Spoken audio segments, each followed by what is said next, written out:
Hello everybody and fellow YouTubers.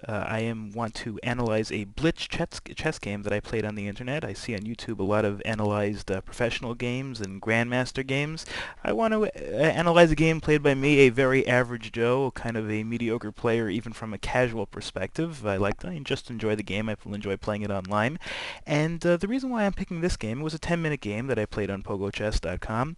I'm picking this game because even though it wasn't a particularly great game, as you'll see, really both players made a whole bunch of mistakes, and it was really just the last mistake lost the game. But this was a game in which I got trapped in the opening. I fell behind early, and I somehow managed to keep my wits about me, even though it was a short game, and I ended up winning the game because really he went pawn hunting and grabbed a pawn that he really didn't need to grab when he was probably ahead in position anyway, and he got a little greedy, and so I guess that is a good lesson for, number one, not to give up when you're a little behind in the beginning, especially in a 10-minute blitz game, and number two, to not go grab pawns when there's really no need to, and you can put your pieces in a bad position. I was playing the black pieces over here. White played e4. I played e5. White played his knight to f3, and then I played to c6. Pretty classic. Then he started the Italian game with bishop c4. And then I made a mistake, and the reason why I made a mistake is because I'm just not really that familiar with with the openings. I just really didn't know what I was doing over here, and I played my knight to f6. The reason why knight to f6 is a mistake, of course, is because what he did, he played knight to g5. Now right away he's honing in on my f7 pawn, and there's really not a whole lot I can do about it at this point. I mean, maybe there is some theory in which I can get a counterattack, but I really didn't know it. I saw it, and the only move that I could see from my perspective was d5. And I figured I had it protected, so I figured I was okay in that respect.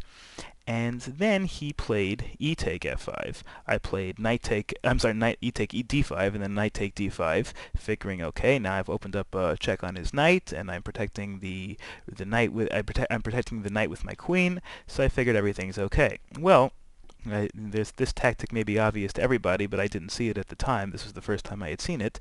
He played knight take f7. Now over here, and I saw right away what his tactic was. I saw right away that his when I took the knight with my king, he was going to take queen. He was going to play queen f3 check and then trap the knight, and I saw that. But there was really nothing I could do about it. I had to take the knight because or else he takes my rook, and then I lose the game. So I took the knight, and then of course he played queen f3, and I saw right away that my knight was forked. But all right, I figured I'm down a pawn, but you know what? It's a 10-minute game. Let's keep playing, even though my king's out of position. I'm just not doing too well, but let's see what we can do. So I played queen f6, figuring that if I simplify the game and try to exchange as many pieces as possible, I'll only be down a pawn. My king being out of position won't really hurt me that much. So of course he played bishop take d5 check. I put my bishop in front, again wanting to try to equalize, to simplify as much as possible, even just the fact that my king is so far out of position. He traded off the bishops. Obviously I can't take with my queen because the queen is pinned to the king, so I took with my king. Then he played queen b3 check. Now right away I saw that he had forked the b7 pawn, and I was hoping as he made that move that that's what he was trying to do, because I realized right away that he was going to open himself up to a major attack. None of his other pieces are developed, as you can see over here. My knight is developed, my bishop can be easily developed. Because of the fact that my king is so far out of the way, my rooks can get into the game very quickly. I've got two open files straight down the middle, and so I was hoping that's what he was trying to do. So I played my king back to d7, figuring that after queen take b7, I'd be protecting both my pawn and my knight, and I really didn't see any other pieces of his that could get close to my king too quickly.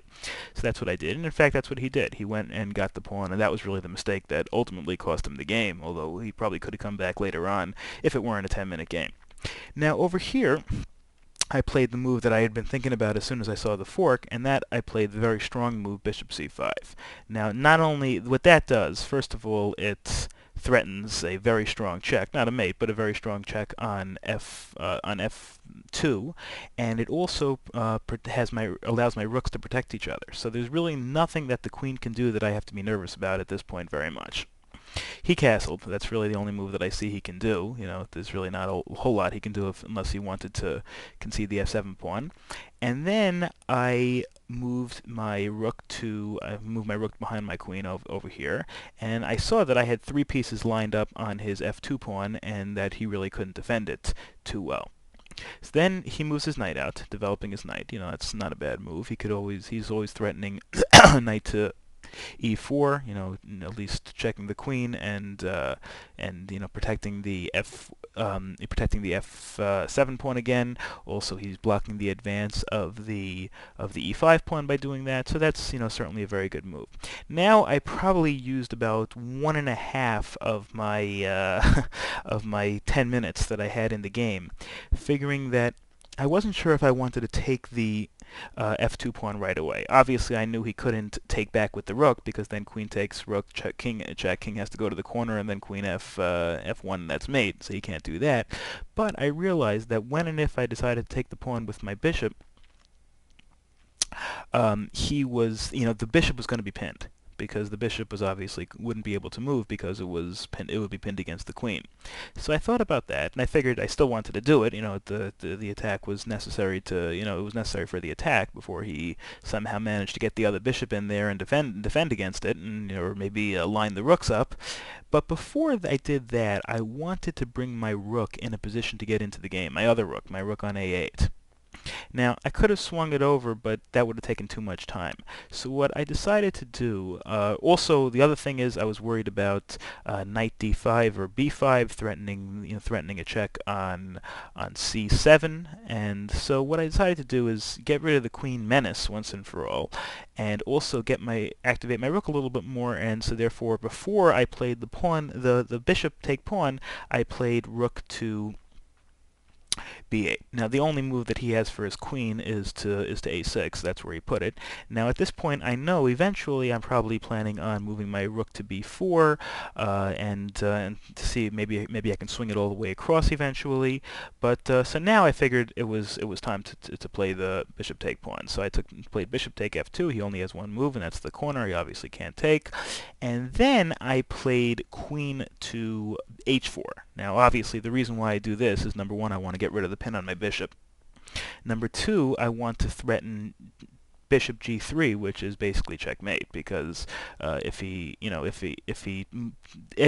does anything but move the pawn up, I just play move the h pawn up. I just play queen take h2 mate, and if he does move the pawn up, then I simply play rook take rook mate. So he obviously that's a major threat that he has to deal with right now, and so he played knight take. He played knight e3, I'm sorry. Knight e2. Knight e2 is a very strong move, because now if I play my bishop there, then he simply takes with the knight, and then I can't take with the rook because the rook is protected both with the knight and with the queen. So so that really stops my threat for the time being. And obviously, before I was worried that he was going to play knight to e4, but he couldn't do that because that square is now protected by my queen. Okay, so now I played my pawn up, and figuring that I can get my pawn involved, maybe make it a little bit easier to move my knight in. Maybe I can move my knight to d4, and then move to threaten the knight. And I have a few different ideas, but I wanted to get my pawn a little bit more centralized over here. And then he made another major mistake. He played pawn to d3. Number one, he wanted to threaten my pawn, but most of all, I'm sure, what he wanted to do is be able to activate the bishop, just be able to get the bishop out of there. Obviously he wanted to get the bishop out of there because he wanted the rooks to be able to protect each other in the event that the bishop moves, opening up a discovery on the rook on f1. So I simply just moved the pawn. Now, over here, unless he wants to sacrifice the bishop, and he could always sacrifice the bishop, he's only down by one pawn. If he plays bishop take pawn, and I play bishop take bishop, he's down only a bishop to 2 pawns, which is really not that terrible, especially in a quick 10-minute game. We were both kind of running out of time over here. But other than that, if he wants to link up the rooks and get the bishop in the game, he's got to spend 2 moves. He's got to move the b pawn, and then he's got to move the bishop to b2, and that it will take a little bit more time than he has. So he decides to move the queen back to a3, and that, of course, what he's doing is indirectly threatening my f8 rook. Now my f8 rook is protected by my other rook, of course, but now, of course, if the bishop ever does move, he can take rook takes rook, and if I retake, then he wins a rook and wins the game, because then he just he gets a rook for nothing.